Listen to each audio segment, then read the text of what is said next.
بیٹھے ہیں انہیں پتہ لگے کہ علماء کو صرف بلوانا نہیں آتا، بولنا بھی آتا ہے۔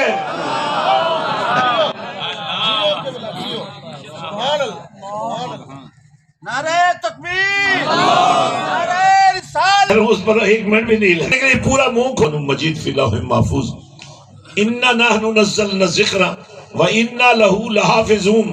فرمایا حفاظت تو ہم ہی کریں گے، لیکن البتہ اس کی حفاظت کا جو پہلا پیمانہ ہے وہ سینہ مصطفیٰ ہے۔ ویسے آپ کو پتا ہے اس سے پہلے جتنی کتابیں نازل ہوئی اللہ کی طرف سے ہی ہوئی، لیکن طریقہ کار کیا تھا؟ موسیٰ آئیے، اب مجھے ہر دفعہ کہنا نہ پڑے، آپ اپنا آپ ثابت کریں نا کہ آپ یہیں بیٹھے ہوئے ہیں۔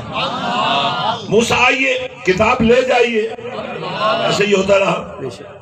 پیارے داؤد آئیے، کتاب لے جائیے، لیکن جب باری آئی نا قرآن کے آنے کی تو اللہ نے فرمایا محبوب بلاؤں گا تو میں تمہیں ضرور بڑی شانوں کے ساتھ بلاؤں گا، زمانہ دیکھے گا نبی کیا ہے خدا نے بلا۔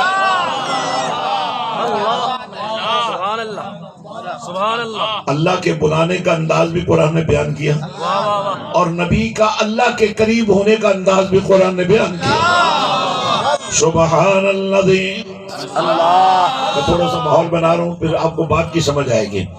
سبحان الذی اسری بعبدہ لیلا، بڑی شانوں کے ساتھ، بڑے پروٹوکول کے ساتھ جبریل براق لے کر، براق برق سے، برق کہتے ہیں بجلی کو، اور براق ہوگی ساری بجلیاں، اور یہ جو آج بجلی کا رولا بنا ہوا ہے، اور یہ تو 1400 سال پہلے جمع ہو کر میرے نبی کے قدموں سے لپٹ گئی۔ اگر تمہیں انرجی کرائسس سے نکلنا ہے تو نبی کے قدموں سے لپٹ جاؤ۔ پروٹوکول دیکھیے، حالانکہ نبی کی رفتار براق سے بہت زیادہ ہوتی ہے، کیونکہ نبوت ایک پیمانہ ہے نا۔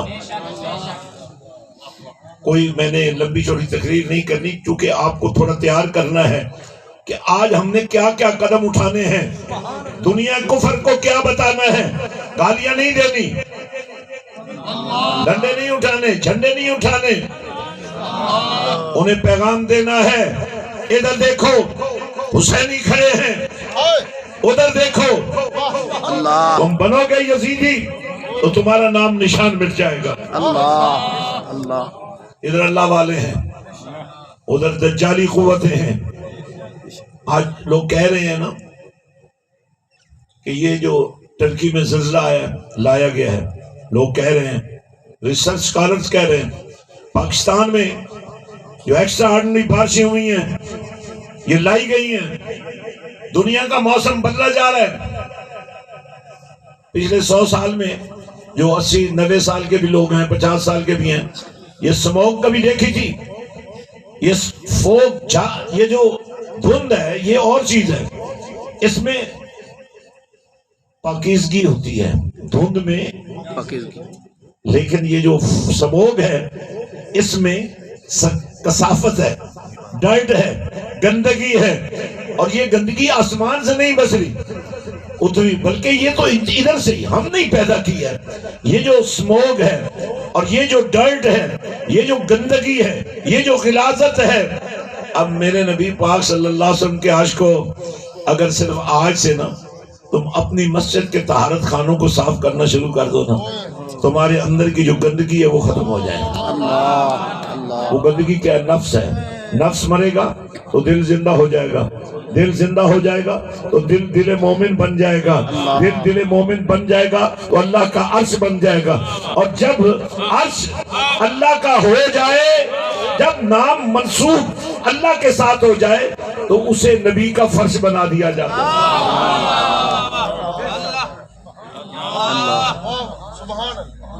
تو فرمایا محبوب تمہیں بلاؤں گا تو ضرور۔ کیا بات، یہ حضرات آپ آئے یا کوئی اٹھا کر لائے ان کو؟ آپ تو ایسے ہی لگتے جیسے بہت عرصے سے بیمار ہے، بول کر دکھائے نا، اپنی زندگی کا ثبوت دے دیں نا، ہاتھ اٹھا کے اللہ کا نام لے دیں۔ اللہ کا نام لینے پر کوئی اختلاف نہیں، نبی رحمت صلی اللہ علیہ وسلم نے فرمایا اللہ کو اس طرح یاد کرو، اللہ سے اظہار محبت کا انداز ایسا اختیار کرو کہ لوگ تمہیں پاگل سمجھنے لگے۔ اللہ اللہ کیا بات۔ وہ لوگ جھوٹی محبتوں میں مبتلا ہو کر پاگل ہو جاتے ہیں، رشتے توڑ دیتے ہیں، خاندان چھوڑ دیتے ہیں۔ یار اس سچے خدا کی سچی محبت کا دعویٰ آپ کو تو رکھنا چاہیے، ہمیں رکھنا چاہیے۔ میں یہ عرض کر رہا تھا، اللہ نے فرمایا محبوب بلاؤں گا تو ضرور بڑی شانوں سے بلاؤں گا۔ اب فرشتوں کا ایک پورا نظام ہے جو نبی کی دائیں بائیں آگے پیچھے حضور کو اپنے پڑاؤ میں لیے ہوئے چل رہے ہیں، اور پھر یہ قافلہ پہنچتا ہے مسجد اقصی میں، چونکہ رجب شریف کا مہینہ بھی ہے۔ اب کیفیت کیا ہے؟ تمام انبیاء اپنی قبروں سے نکل کر، اللہ اللہ آواز نہیں آئی، اللہ یا کبھی آپ کسی محفل میں نہیں گئے اللہ تو جو آئے ہیں آج کے بعد محفل والے ہو جائیں۔ اللہ اب نبی رحمت صلی اللہ علیہ وسلم پہنچے اقصی میں، اللہ بولیں تو صحیح نا، اقصی میں پہنچے سارے انبیاء۔ اچھا دیکھیں باقی انبیاء کے بارے میں تو یہ ماننا پڑے گا کہ وہ ظاہر ہے اپنی قبور میں اپنے اجسام کے ساتھ قیام پذیر ہیں، لیکن حضرت سیدنا عیسیٰ علیہ السلام کے بارے میں تو یہ ماننا پڑتا ہے نا کہ وہ اپنے وجود اطہر کے ساتھ آسمانوں پر موجود ہیں، تو وہ بھی آئے ہوئے تھے۔ حالانکہ جب انہوں نے آنا ہے تو سیڑھی لگے گی، مگر اس دن تو جناب عیسیٰ علیہ السلام نے سیڑھی کا انتظار ہی نہیں کیا، سیڑھی کے بغیر ہی آگے، کیونکہ نبی کو سیڑھی کی ضرورت ہی نہیں ہوتی، یہ پروٹوکول ہوتا ہے، سیڑھی نہیں چاہیے، نبی تو خود سیڑھی ہے، اس کے ذریعے سے لوگ اللہ سے جڑتے ہیں، ملتے ہیں۔ اب یہ تھا وہ انداز اللہ کے بلانے کا۔ اب ذرا نبی کے جانے کا انداز دیکھیے۔ پیچھے والے ہاتھ اٹھا کر ذرا دل لگا کر لب جوڑ کر اللہ کا نام لے، ذرا سینے کو مدینہ بنائیں۔ شمدنا اللہ کاش قرآن سننے کا ہم کو سلیقہ آ جائے۔ اللہ شمدنا بولیں، آپ بھی بولیں، کبھی کبھی تو یہ مزہ لینا بھی چاہیے نا، دنیا داری میں رہنے والے لوگوں کو یہ مزہ کبھی کبھی ملتا ہے۔ شمدنا فتد اللہ فخان قاب قوسین، آواز نہ، پھر دونوں، اب ذرا غور سے سنو یہ بات، دونوں اللہ نے بلایا، طاقت اللہ کی ہے، لیکن اللہ خود بیان کر رہا ہے، فرمایا دونوں، تو ظاہر ہے دونوں کون ہیں؟ بلانے والا اور جانے والا، دونوں ایک دوسرے سے قریب ہوئے، اتنا قریب ہوئے، دونوں قریب ہو رہے ہیں۔ اللہ کی طرف سے تو قربت کا حسنی کچھ اور ہوتا ہے نا، لیکن آج اللہ بیان فرما رہا ہے کہ اللہ کا قریب ہونا بھی دیکھو، نبی کا قریب ہونا بھی دیکھو۔ قریب ہو گئے، قریب ہو گئے، اتنا قریب ہو گئے جتنا یہ قوسین، یہ کمان کی شکل ہے، ان کو بھویں کہتے ہیں، پنجابی بھربٹے، ایتھے ویکھو کتنے دور نے، ایتھے ویکھو کتنے قریب نے، تو ذرا مثال تو دیکھو نا۔